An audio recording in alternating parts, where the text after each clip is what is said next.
We are keeping our promises and we're keeping our United Kingdom together.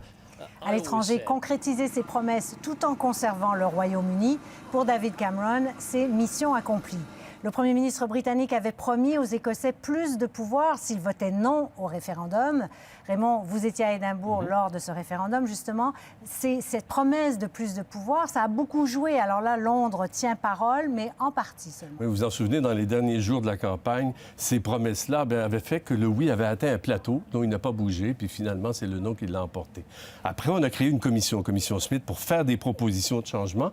Des changements, là, qui ont été acceptés par les partis politiques à Londres, Parlement de Westminster, mais aussi au Parlement écossais. Par exemple, on va accorder à l'Écosse le pouvoir de lever l'impôt sur le revenu et de l'utiliser à sa guise. 60 milliards de dollars. Ça, c'est énormément d'argent. Pouvoir aussi d'assurer la protection des programmes sociaux plus généreux, donc, comme le voulaient les Écossais.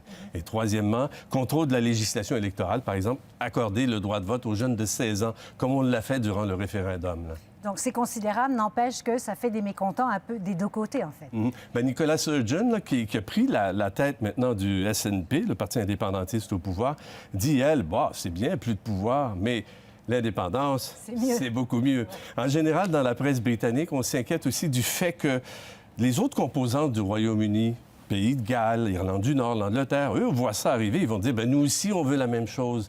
Et ce sera difficile de leur dire non. Donc, à la longue, on voit un affaiblissement du pouvoir du gouvernement central, un affaiblissement du Royaume-Uni. On s'inquiète. Oui. Merci Raymond d'être venu nous en parler.